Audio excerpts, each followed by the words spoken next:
Unstoppables. So, Yeah, welcome. How are you?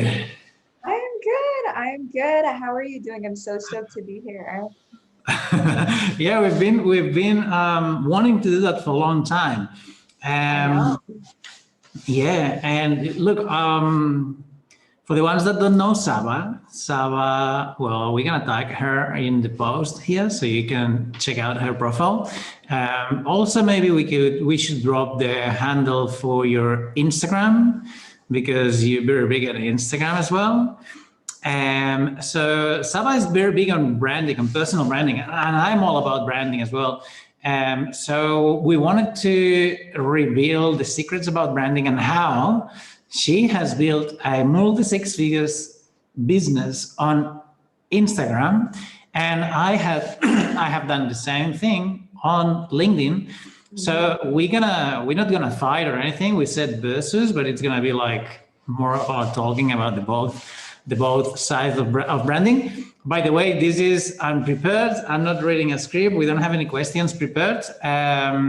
So we're gonna just freestyle. And I'm gonna get my iPad in front of me so I can see all the love that you guys are sending. So if you're watching live, type live. If you're watching the replay, hashtag replay.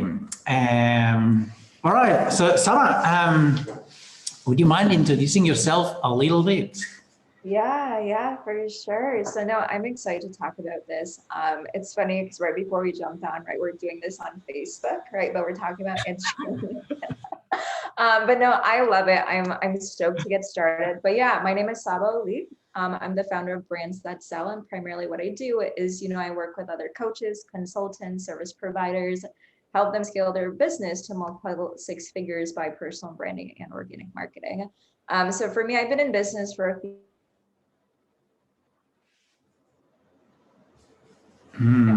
first on Instagram, which was funny because when Instagram first actually like became a thing, like it was actually like a new social media platform.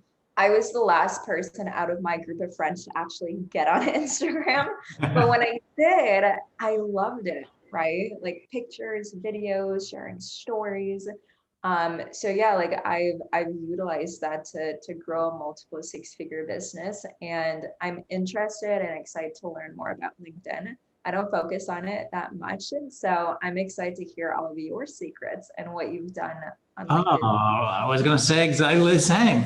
So look, the funny thing is that 1 year ago, well, just 1 year and a month, like February last year, I had built a multi six figure business on Facebook, and I was on top of my game. I was having so much fun, so much momentum, and then Facebook shut down my account. Not only shut it down, but they put a ban on my face. So every time I would upload my face, they would shut me down. So I'm like, well, where do they go now? Do I go on Facebook or sorry, on LinkedIn or Instagram? And I started exploring both platforms, and I found Instagram so complicated, and I decided to go on LinkedIn. And Mhm. and yeah, like same thing, like helping other coaches and consultants build multi six figure businesses using organic marketing and personal branding, because I understand that personal branding, people think that personal branding is having a nice photo and a nice tagline, and it's not about that, and it is about building this brand and having this communication with the audience. So what I think we could do is, like, I'd love to know how you got started and what was your impression when you started on Instagram. And so what we can do is share your experience, I'll share mine. So share Okay. your tricks on Instagram, I'll share my tricks on LinkedIn. And that way Okay. we can both learn from each other, and hopefully the Yeah. audience. Yeah, for sure. Sounds good. And yeah, to everyone who's watching, if you guys have questions as we're talking, just drop the questions below. But yeah, for me, it was really interesting when I first got on Instagram. I wasn't necessarily like selling anything. I didn't have a business back then. I was just on Instagram sharing my story. So for me, what I realized over time when I was like sharing my story, documenting my journey, and I started when I was in college, people really started to resonate just with me as a person, my personality. which is where like the branding piece came in, right? And a lot of people skip that, especially when they just go into building a business because they just want to sell their products and their services, right? So for me, before I even actually like started a business and started to sell something, I realized people connected with me as a person and the story that I was sharing, right? So on Instagram, you have the ability to post like pictures and videos, not just like written text, unless it's on like the story feature. So what I realized quickly was, okay, when I'm making a post on the actual feed, you can utilize hashtags to get in front of like hundreds of thousands of people, right? Otherwise, if you're just posting with no hashtags, the only people can see it are the people that are following you. So I just love that feature, right? Because it's literally giving you the ability to get seen in front of like hundreds of thousands of people. So by utilizing just hashtags on its own, I was able to get inbound leads when I actually did start my coaching business. And this was back in 2018. And when I was still in college, I first started my business. Awesome. So yeah. So what happened was I started to use hashtags and started to generate inbound leads. Just by like followers, people start to comment. Of course, I would start a conversation, get them on calls, see how I could support them. But then over time, what happened, I don't remember exactly when Instagram brought on like the story feature, but the story feature was like a game changer. I probably get now like 75% of my leads through stories. And it's simply because the way I like to describe stories is it's kind of like your own reality TV show, right? Yeah. Like you can post whatever you want on there. It's not just business. You can show the behind the scenes of what you're doing, your personal life. And people really like that because they don't have to scroll through like the feed to try and find your post. They can just click on your story and see what you're doing every single day. Over time, Instagram came out with more features on the story where you could add like questions and polls and do surveys on the actual feed. So of course, every single person who engaged on that, they're a lead, right? So perfect way to start a conversation, get them on a call, and then, eventually they would become my client. So of course there's like, different more strategies in terms of like how I was creating content, like the questions I was asking. But I find now, like, even for me as a consumer on Instagram, because I'm on Instagram a lot, is I don't even take the time to look at the feed. I just look at stories, right? So I'm like, okay, if I'm doing that, other people are probably doing that too. So I try to create more content on my story. I'll post at least still once a day on Instagram, but like the story feature is a game changer. Yeah, beautiful. Yeah, I realized that as well. It's so entertaining. Like when you watch the stories, I remember once, like years ago, and I looked at the stories on Instagram, and it had been there for not very long. And I remember thinking, that's a lot of crap, because I think people didn't understand how it worked, and I could see a lot of rubbish that didn't. It wasn't valid. There wasn't value there. It was just a lot of random stuff. But stories have evolved over time, and then I see stories, and it's quite entertaining because some people are really good at making it entertaining and educative, so edutaining, and you get to it's a quite good feature. Love it. When I got on LinkedIn, remember one of the things that I liked about LinkedIn is that when I went from Facebook on LinkedIn, right? And you said something that's important. People, when they try to run a business, they go on to posting about business all the time. They don't build a brand. LinkedIn is a business-oriented platform. That means people jump on Facebook with the purpose of getting distracted. They don't go to buy. They bored of their life and they go on Facebook to scroll through and see what other people's lives, right? So when you start talking to these people, it's like going to a bar and talking about art to someone in the bar. No, invite them, get them a beer, and start a conversation about something relatable. On LinkedIn, most people, let's say 90% of people, or even more, they don't understand how to build a brand. So what they do, they go on LinkedIn and everything they post about is business, business, business, business. And when I started on LinkedIn, I took my strategy on Facebook and I implemented it on LinkedIn a little with a business, like a notch up into the business volume, so to speak. But I started sharing my journey, and people started connecting with me, with my story, with what I do. I mean, you know, and it's refreshing to see how people, we react to the same things. Doesn't matter what the platform are, we are. And it was LinkedIn is a platform that it's in the 80s, and Facebook and Instagram is in the 21st century, right? Like it's so behind. Like they just started the stories and they're so lame. Like they're terrible. I'm like, why don't you copy the algorithms from Facebook? Don't need to reinvent the wheel. But it's interesting because the algorithm still works in a way that if you understand how to hack it, you can reach out to a lot of people using hashtags as well, and using engagement and what I call strategic partnerships, which is having people with big followings that would support your post. And it's all about building these relationships. And I think that you will agree that it doesn't matter what platform you are, branding and relationships, and you're getting on the phone, and sometimes you're not going to close them in one go, but you're going to build a relationship, right?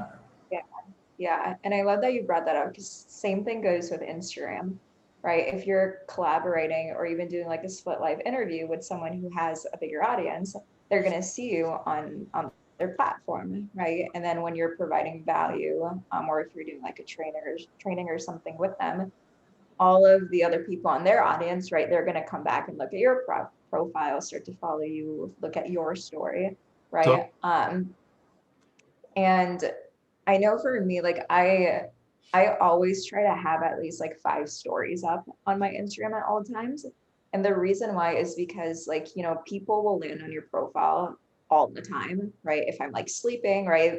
When I'm, you know, doing something else, when I'm on a call, right? So I just always try to have something on there for people to always consume that's a lot more personable. So that way it's kind of like, you know, it's like evergreen of you always being seen like live, semi-live on your Instagram, right? Because it's like a story feature if you're doing like a video, if you're just like straight talking to the camera. But I'm curious to ask you about LinkedIn, because I remember there was a phase where I tried to really focus on LinkedIn to, you know, of course, build my following, get leads. And I did get, like, I got leads. I would get semi-decent reach on my posts, but I feel like on LinkedIn, it was like, everyone was just trying to pitch me their like offers and their services. So I'm curious to know how did you kind of like get around of that? Because I swear I remember there was a phase where I would have conversations with people and it would just be like pitch, pitch, pitch, and like no real connection, which I found really interesting. Yeah, that's a great question, actually. Like the problem with LinkedIn, like in all social media platforms, right? Because what happens is that people that don't know any better, what they think is like, oh, opportunity. There's people that I'm gonna pitch and I'm gonna put my products out there and everyone's gonna jump on it. No. There's like 1,000 million people like you doing the same thing. So you need to stand out, and you need to stand out with your brand. Now, on LinkedIn, you do 2 things. One is creating content and understanding how to, like, one thing is the content, the other thing is the delivery. If you put great content that no one sees, it doesn't matter. So you want to create good content and understand how to hack the algorithm to get delivered and get a lot of eyes on your profile. That's one thing. That's going to build authority. The second thing is the direct outreach. On LinkedIn, there's a lot of direct outreach and there's a lot of pitches right off the bat. Unfortunately, this is something that you have to deal with, because, for example, I don't pitch to anyone.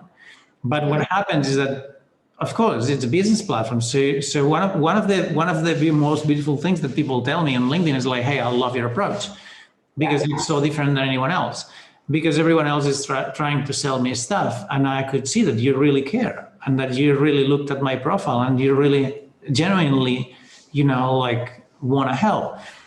So building the relationship is super important. Don't use automations. And the way to get around, and there's always someone that's going to say, that's gonna complain because everyone is so biased. Everyone is getting so many messages that a lot of people will ignore yours.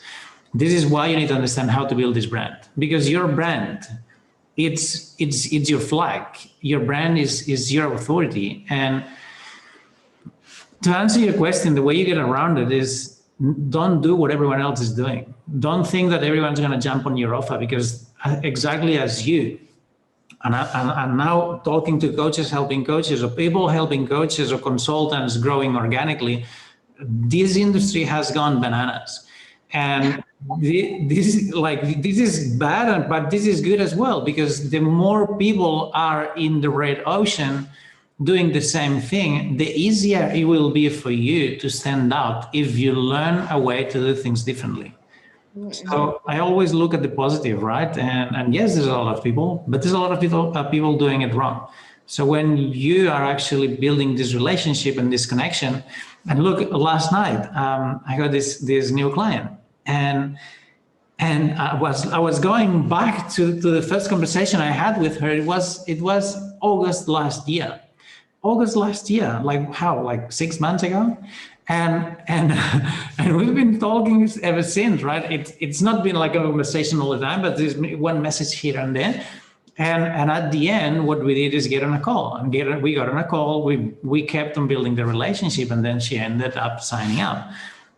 There is no magic bullet. There is no secret. It is about learning how to build relationships and create a brand. For sure. And I love that you said that, because I feel like also a lot of times people have this like misconception, since there is so many people doing the exact same thing we are. It's like the market is saturated, right? Yeah. So they feel like it's too much competition, not enough clients, not enough demand. I was actually having a conversation about this with someone earlier this week. It's like the concept of people need different messengers for the same message, right? Like someone may resonate with you a lot more versus your competitor just by the way that like you present yourself, or like your story, your experiences, right? And for me, I always ask my clients, why did you choose to work with me versus someone else? Right. So that's like a great exercise to try and identify like what's your unique selling factor, and then put that back into your marketing. Right. Because that's like the main difference. They're literally telling you why they chose to work with you versus someone else. And it's not always like, I know sometimes people think, oh, I have to become, like a millionaire in order to be successful and get all these clients. Definitely not the case. I remember one of my first high ticket clients I ever landed online. He could have worked with someone that was a lot more successful than me. I didn't even have a business. I was still in college, right? But he wanted to work with me just because of how I presented myself online and on camera. Like he wanted that confidence, right? So no, I just love how, we both really focus on the branding piece and how crucial it is, because that really is the only way you can differentiate yourself, especially like right now when the market is so quote unquote saturated. I love it. The thing is that one of the things that I teach my clients is how you need to understand what's your differentiated factor. And a lot of people, a lot of businesses online these days, they monkey see, monkey do, right? And it's like, whoa, you've just seen someone doing this thing, and then you're copying everything, and you're doing exactly the same thing, and everyone looks the same. And look, the business model is okay. You can use it because you can use the structure, you can use the formula. But what's going to make you stand out is not copying everything else from someone else. It is honing into your uniqueness, your character, your voice, the way you move, the way you talk. And there's one thing that I keep seeing on LinkedIn, on Instagram, and it makes me cringe. But this is good. This is good and inspired, and I'm going to your point. I see these people that they record these TikTok videos. They put themselves dancing in front of a camera and do like pointing things and stuff like that. which it was fun when the first time that I saw, like, oh, very interesting. But now, now it's like, whoa, maybe you could try something different. And the thing is that some of these people, when I see them, it's like, whoa, what are you doing? Come on, stay, don't do that. But the same way that it repels me, it's gonna attract some other people. So the thing is that I'm not vanilla. I don't like everyone, and not everyone likes me. I'm fine with that because I understand that this is the main reason my clients sign up with me, because the ones that are gonna love me, my character, my cheekiness, how I swear, whatever, they wanna a piece of what I do. There's gonna be other people that are gonna see this fucking Spanish guy and they'll say, "Who the fuck is this guy? He's an idiot." I'm fine. I'm fine with that, you know. But as long as you stay true to yourself and build this brand, owning who you are, you're gonna attract the right audience. So, Yeah, so I mean, you do a lot of this stuff as well. Not the videos thing, but you have a very unique personality, and you definitely stand out. So my question is, because I also get a lot of DMs from, I'm an angry mother sometimes, and I get a lot of these DMs on Instagram of people that they say, "I can grow your account to a million followers," and then I look at the profile and they have 3 followers, right? I'm like, and sometimes I respond like, "Oh, you're gonna grow minus yours because it looks like yours sucks." So I delete them. I delete these people. Sometimes I report spam because I think it's spammy. How do you deal with that? And how do you get over this? Because there's a lot of spamming on Instagram as well. yeah. It's funny. I probably get like over 10 pitches a day for that. Right? And some of them, they're the exact same message. Yeah. So like, yeah, it's ridiculous. I just delete them. Because it's like it shows up in your other inbox, right? So it's not in your Yeah. primary message inbox, so it doesn't like fill it up. So yeah, I probably like I don't even look at my other like I'll scroll through um like every day just to see if there's like any leads, right? Because people can respond back through your story if they are a lead. But typically, like you can see just by like not even clicking on the actual message if they're a lead or if they're like trying to pitch you something. Yeah. So I just delete them. I just ignore them. I used to block those people because Yeah. I thought maybe okay if I block a few, maybe like based on the algorithm, they just wouldn't message me. Not the case. And there's not really any way around it. There's so many people that do that. Thank you. Um, so yeah, I just delete it. But yeah, like buying followers never does anything for you. Like it beats the purpose of why you're even on social media. Like Yeah. buying followers, they're fake. They're like robots. They're not real accounts. And of course, people will know that your following is fake based on the engagement that you're getting on your posts too, Mhm.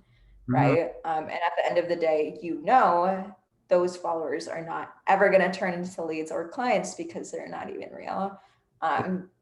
So yeah, like I wouldn't do that. I would just take the time to create really, really good content, right? With some hashtag strategy, doing collaborations, making relationships with people. And that is like the fastest way to grow on Instagram.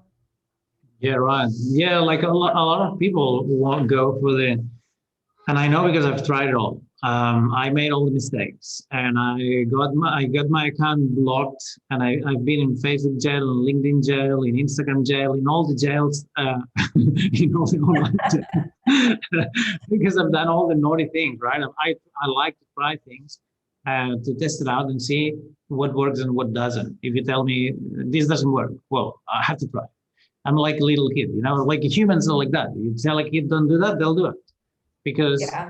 you're putting this thought in their mind. So I'm the same. And I can tell all the automations, they'll get your account blocked. They'll destroy your engagement, and they're not going to get you any kind of result. But people still buy into these things, right? Because it's kind of interesting to have a lot of following, and then no one engages with the stuff.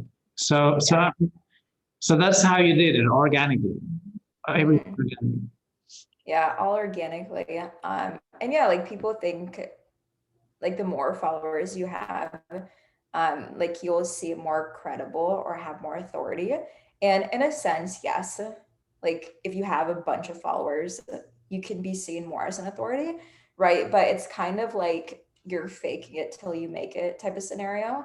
Yeah. And sometimes it works for people, right? They just fake it until like they finally make it. However, more than anything, I feel like it messes more with your mind than it does with other people's, right? Because I've seen so many times people, like previously when I first got started in my coaching business, like I would see people in my friends list on like Facebook and Instagram trying to grow their business too, getting a bunch of followers. I knew they were like fake. They would be posting like fake results, and then suddenly they would go like MIA and they just didn't have a business anymore. And it's probably because it got to their head of like, oh, I'm just doing this and it's not even real, right? It's not aligned with who I want to be. It's not aligned with the type of clients that I want to attract, right? So yeah, like at the end of the day, yes, of course, if you have quote unquote more followers, you can be seen more as an authority. But by doing it in a way where you're gaining it organically and you do actually have loyal people that love you as a person, it's so much better to have like 1,000 loyal followers than it is having like 100,000 that are like half of them or more than half of them are fake. Yeah, totally. Yeah. Yeah, that's so true. That's so true. I mean, like I see a lot of these, I call them broke influencers, right? They may have a lot of followings of people following them, or they think they have a massive audience, quote unquote audience, which is not an audience because it's, I mean, it's gonna impress some people because it does build authority. When you click on someone's profile and say 1 million followers, you're like, wow, it's impressive. But at the end of the day, if you know a little bit about Instagram or LinkedIn or whatever platform you are, and you scratch a little under the surface, you will see that there's all these followers are fake because they post things and they're all here as crickets. And then you know that they also broke because you cannot monetize a fake audience. Yeah. You can only monetize I don't really like this word because it's not about, it's not about milking an audience. It's about building relationships with real people that end up working with you as you would do in real life. Because the online that's another thing that a lot of people do. They think that the online is the answer to everything because there is like abundance. It is abundance as in the offline world. But the people who are online, they're also people. Like no different. They have eyes and ears and they think they have a brain and all this sort of things that people have. So you need to understand how to build a relationship with these people. Not because they're online, they an easy target, right? Yeah. You still need to be aware. Yeah. So that's awesome. So what would be takeaway or something that you could advice that you can give to someone who's decided that they want to build a business on Instagram? Apart from hiring you, what could they do? Yeah, the quickest way is to hire me. But no, aside from that, the quickest way I would tell someone is, of course, after you have your foundations of like what you're like, why do you even want to use like, Instagram to build your business? What's your offer? What's your brand? What's your ideal client, your niche, your message? After you know all of that, right, and you're ready to get into the phase of marketing, then it's a matter of course, posting really good targeted focused content, utilizing hashtags to get more reach on those content pieces. And then what I would do is find people that are like either your like direct competitors or people that are complementary to what you do, and just get on like an Instagram live with them, right, to provide value to their audience, to bring them quote unquote onto your profile too, and just build relationships, because that way, once again, like you're not doing any of like the cold outreach and just like following every single person who might be ideal client, because that just doesn't really go that far anyways, but you're actually collaborating with someone who has an audience that you can serve to.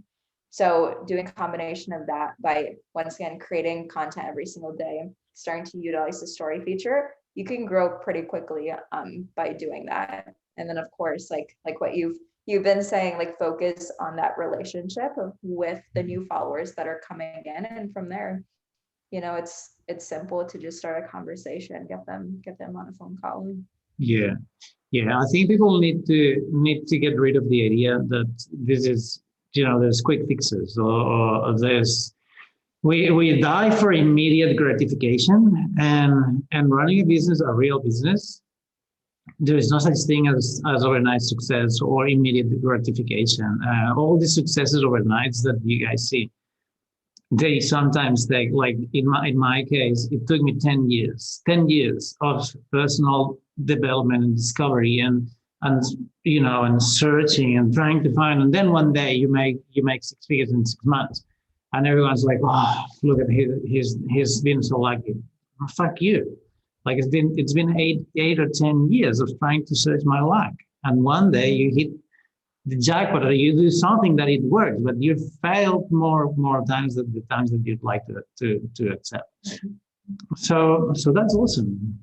Yeah, for sure. I would love to know your number one takeaway when it comes to LinkedIn, because yeah, I don't focus on that much. I'm curious to know if someone like me or someone else that's watching, like they want to focus on using just LinkedIn to build their business. What would you tell them? Well, similar to what you just said, on LinkedIn, what you want is to build an audience, as well as on Instagram. It's very easy to set yourself aside or to stand out from the crowd on LinkedIn, because everyone's going to be posting about business. And when you start sharing a little bit of your journey, your story, your personal experiences, along with some business content, because platform requires business content, you're going to stand out from the crowd.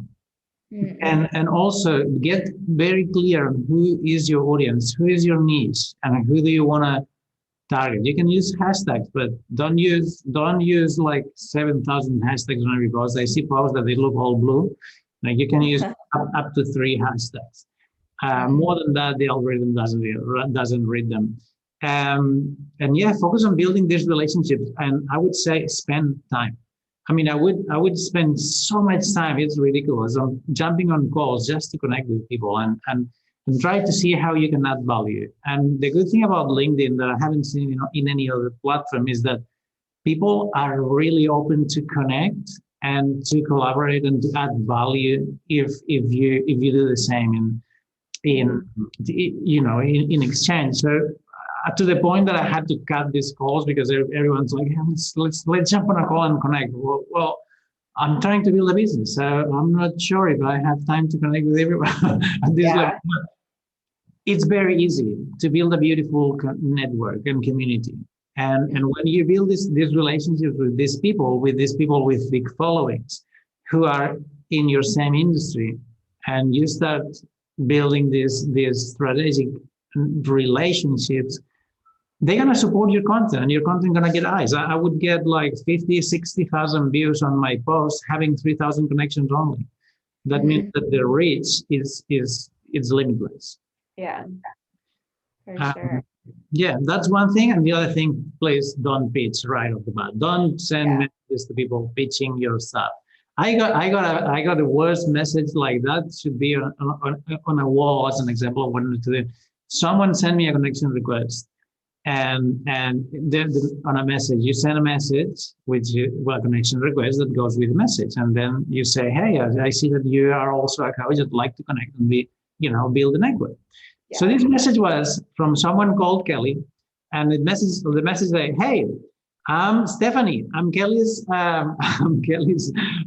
virtual assistant, and she's running a webinar on how to build your business online.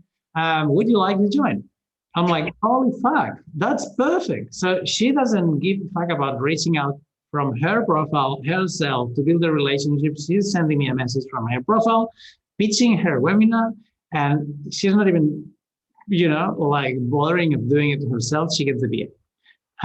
She's gonna teach me online stuff. I'm like, cool. Yeah, I can't do pitches. Like if someone does that to me, I just like instantly delete or block. I'm like, I took a screenshot and I posted about it.